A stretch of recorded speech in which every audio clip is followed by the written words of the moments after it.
Inside a wide, empty hall, Yun Qi and Diane Jiaji sat opposite each other. Appearance-wise, Diane Jiaji, the boundless divine son, looked just as handsome and cultured as the rumors said he was. He utterly lacked the pressure of the strongest divine son of all kingdoms of God, much less the fiery presence of a conqueror like his father. Still, Yun Qi could capture a sharp but well-hidden edge inside his eyes. Diane Jiaji was a man who grew up being trampled on after all.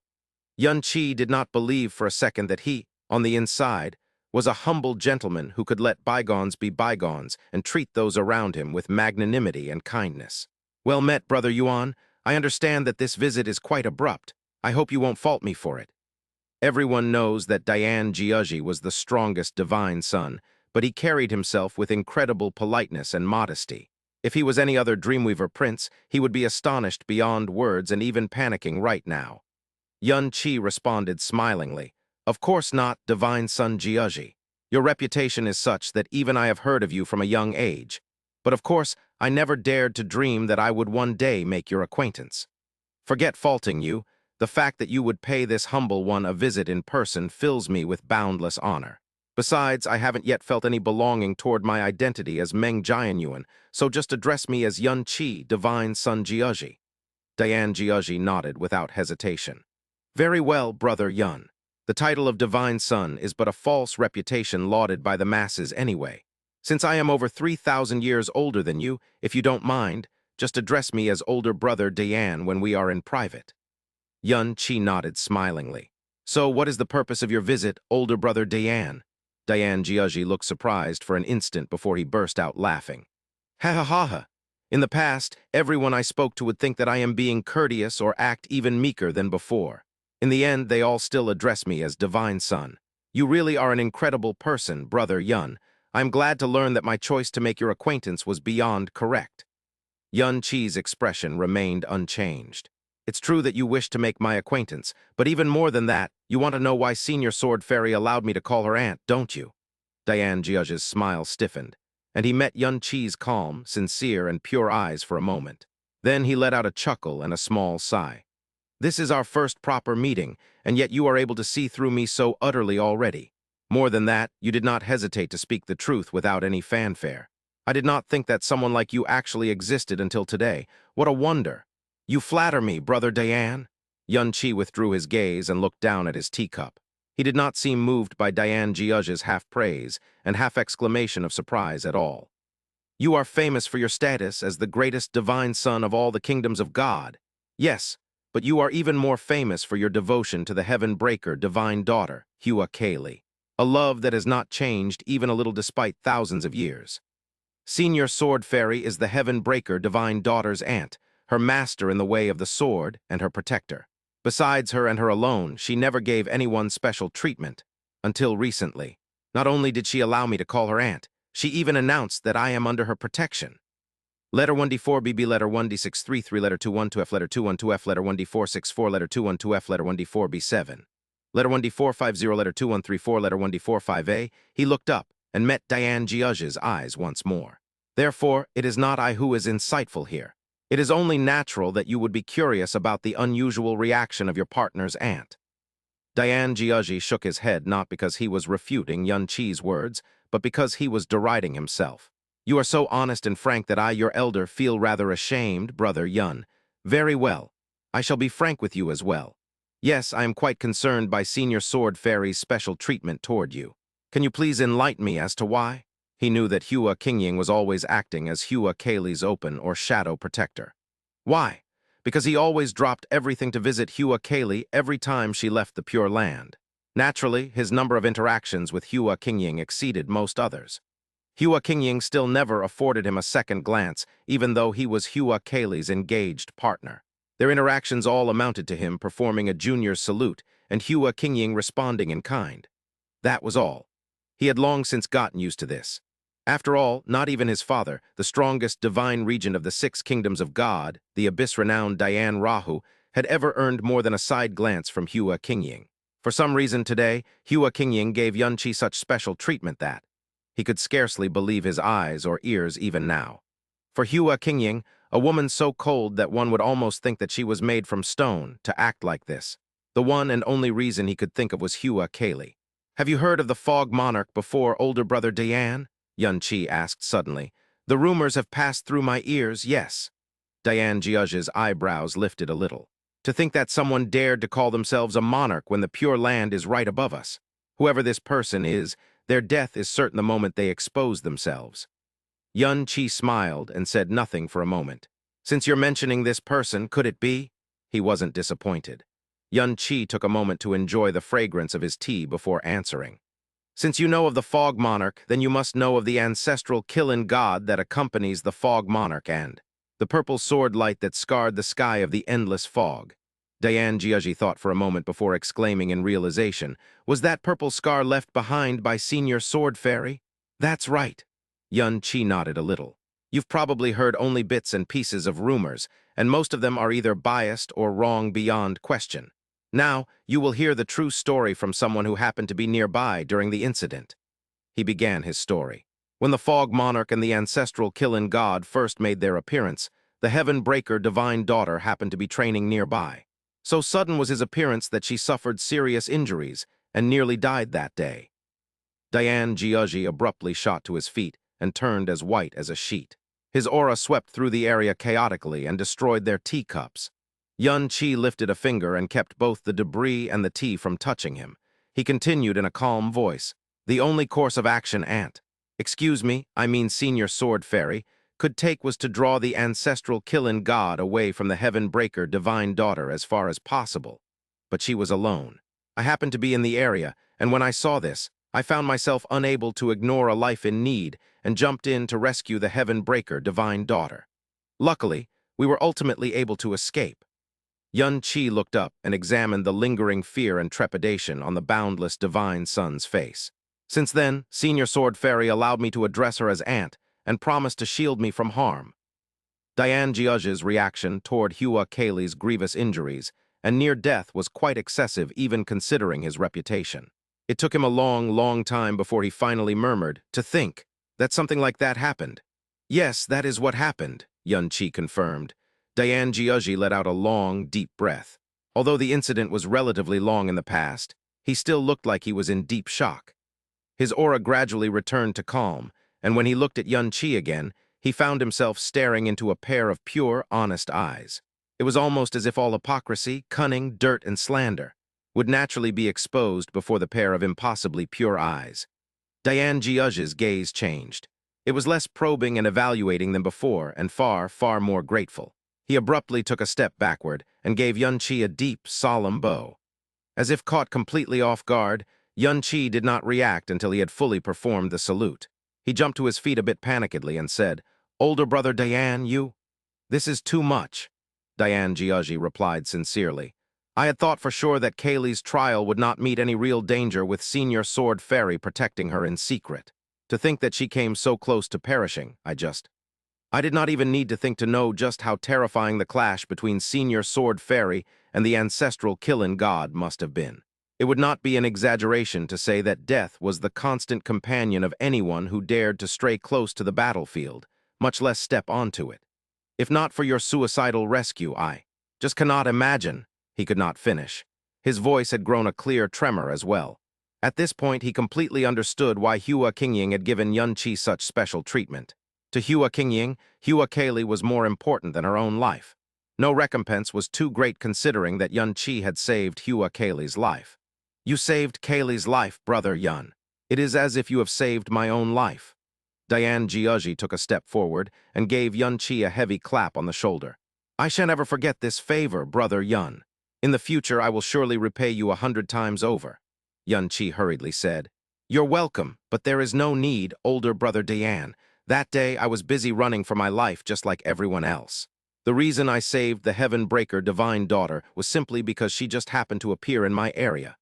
Besides, I've already obtained Aunt's protection, and I was able to return to the Dreamweaver Kingdom of God thanks to the Heaven Breaker Kingdom of God's recommendation. I've more than received my recompense." Diane Jiaji shook his head. "Brother Yun, you have no idea how important Kaylee is to me. I wasn't exaggerating earlier when I said that saving Kaylee is equal to saving my life." Yun Chi. In fact, the favor is so tremendous that I can't think of a way to properly repay you right now." He thought for a moment before saying seriously, "If you ever need my help in the future, just say the word, and I will do my best." Yun Chi seemed to hesitate for a moment before breaking into a candid smile. "You really are a man of passion, older brother Diane. Very well. It would be disrespectful of me to turn down such great kindness. As you say, I will ask for your aid if I ever encounter a troublesome matter." "Ha ha ha ha!" Diane Jiaji laughed happily. "I like it that you are so straightforward, brother Yun. My name is Jiaji, 9 No's, and one of the no's is gratitude. I would not be able to sleep well if I could not repay such a tremendous favor." The two men returned to their seats, and the natural distance that existed between them was completely gone. "If I may dare ask, older brother Diane, what is Jiaji?" Yun Chi asked, without any real thought behind it. Diane Jiaji replied smilingly, "It is the name my father bestowed me when I was first conferred as the boundless divine son. It means to know self, know others, no life, no gratitude, no shame, no good, no evil, no progress, no compromise, and finally, no fate." Yun Chi smiled but did not comment on the meaning of his name. He simply said, "I see." Diane Jiaji looked curious. "Usually, everyone I explained my name to would praise it as full of meaning and that I should strive to live up to it. Your reaction is the first I've seen from anyone." Yun Chi thought for a moment before answering, "You are a cultured yet candid man, older brother Diane, so I shall just say it as it is." Diane Jiaji smiled. "Please. I'm all ears." Yun Chi lightly tapped his finger against the tea table and asked, "Have you ever truly felt like you understood yourself, older brother Diane?" Diane Jiaji mulled over his thoughts but did not give him an immediate answer. Yun Chi looked forward and explained his meaning in the most indifferent voice.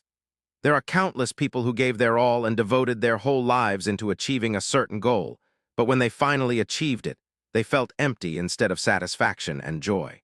When they looked back, they found that their path was riddled with holes and scars, but the people who once accompanied them on their journey were all gone.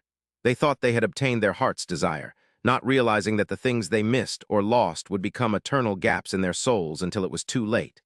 So does a person truly know what they desire?" Yun Chi shifted his gaze slightly back to Diane Jiaji. "Older brother Diane, do you truly understand what you desire in this life? Are you sure that your hard work up to this point is correct and without regrets?" Before Diane Jiaji could answer, Yun Chi continued as if talking to himself.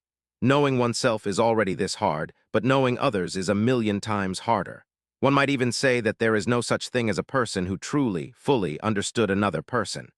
To ask a question in a similar vein, older brother Diane, are you sure that what you give to a person with all your heart and soul is what she really wants? Are you sure her thoughts are what you think they are? Diane Jiaji seemed a little moved by this. Again, Yun Chi ignored his reaction and summarized his view: to know self, know others, no gratitude, no shame, no progress, and no compromise. Those who claim that they know themselves is just deceiving themselves. Those who claim they know others are just presuming. Those who know shame and gratitude are easily trapped by the very concepts. Those who knew progress are quick to regret their decision not to compromise. Just those who knew compromise are quick to regret their decision not to progress. As for no life, no good, no evil, and no fate, it is hard enough to know self and to claim to know life.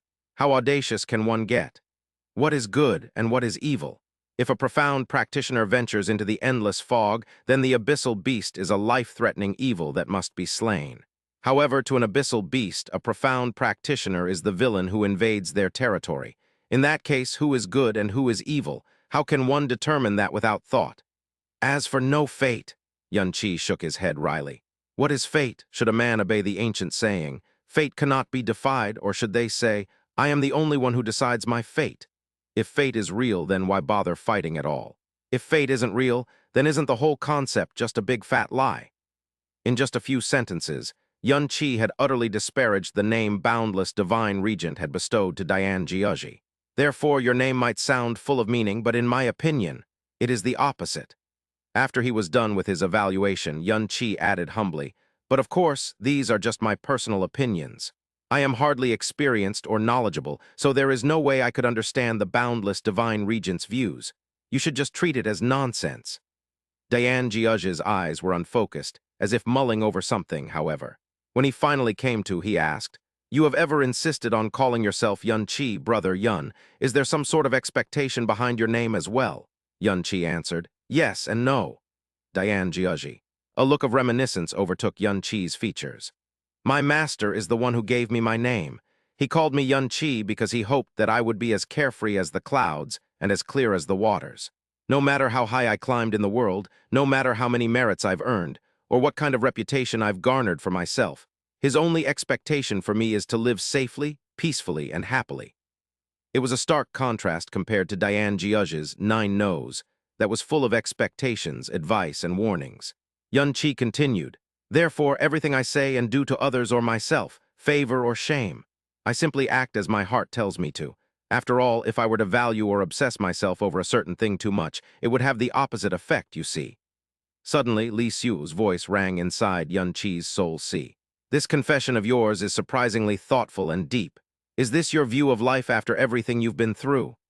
Yun Chi secretly hid a smirk and replied, "Oh my God, it's just a bunch of crap I came up with to disorient him, and you actually took it to heart. Forget about it now." Li Xiu. Diane Jiuzhi fell silent for a while longer before sighing. "Ever since I became the divine son, I would always remind myself with 9 no's and never so much as bend the constraints. But now I truly feel a little lost." "Ha ha ha ha," Yun Chi suddenly barked out in laughter. "I told you it's just a bunch of nonsense. You should be laughing together with me, much less feeling lost over it." Diane Jiuzhi did not do as he said, however. He said seriously, "It is my honor to make the acquaintance of a man like you, Brother Yun. It is one of my deepest regrets not being able to make your acquaintance sooner." He rose to his feet and said, "I'm sorry to say this, but I cannot linger because I still have some business to attend to. Although our meeting was short, it was a most enlightening and joyous one. You have given me much to think about, and I only regret not having met you earlier." Yun Chi replied, "I am the same, brother." Diane Jiuzhi offered him a heartfelt invitation. "Your name will become renowned throughout the abyss after today, Brother Yun. When you are free, please pay me a visit at the boundless kingdom of God. I promise I will be your host the entire way." "Ha ha, of course. With this, I bid you goodbye." Diane Jiuzhi gave Yun Chi a strong nod and turned around, or at least he wanted to, when another question suddenly occurred to him. "Brother Yun, there is one more thing I would like to ask your opinion about." "Please speak, older brother Diane. Do you have someone you're interested in, Brother Yun?" Yun Chi answered without hesitation, "Of course." "In that case," Diane Jiuzhi's gaze grew a little shifty, "how would you earn your beloved's love and delight?" Yun Chi replied smilingly, "When a tree is tall, phoenixes will come. When a flower smells nice, butterflies will arrive. True love is not begged, but drawn. Even if your begging did manage to attract something, it would not be love, but compromise and sympathy." Diane Jiuzhi wobbled a little. Then he smiled. "Thank you for your guidance, Brother Yun. I shall take my leave now. Zhani, please escort Divine Son Diane out." After Diane Jiuzhi left the confines of the Divine Sun Palace, Yun Chi's expression immediately turned strange. He muttered under his breath, "Back then, when I first arrived at the Eastern Divine Region, Kainying was the lady goddess and greatest, divine daughter of her kind. Her brain was full of schemes and plots, and her methods were only more ruthless and cunning than the last. She was so much scarier than the devils I knew back then. That god-damned Brahma soul death-wishing mark especially makes me want to plow her at least 10 times. In comparison, this so-called greatest divine son of the 6 kingdoms of God, I can scarcely believe that his brain is filled with such nonsense." "Li Xiu, that's what you want, isn't it?" Yun Chi rubbed his chin and thought for a very long time. Finally, he muttered to himself, "Despite his brain, or rather lack of, the profound energy and pressure he gives off is no joke. In this regard, at least, he definitely deserves his title. Considering his cultivation, status, and a brain full of Kaylee. If I use him right, he could prove to be an excellent tool." Li Xiu,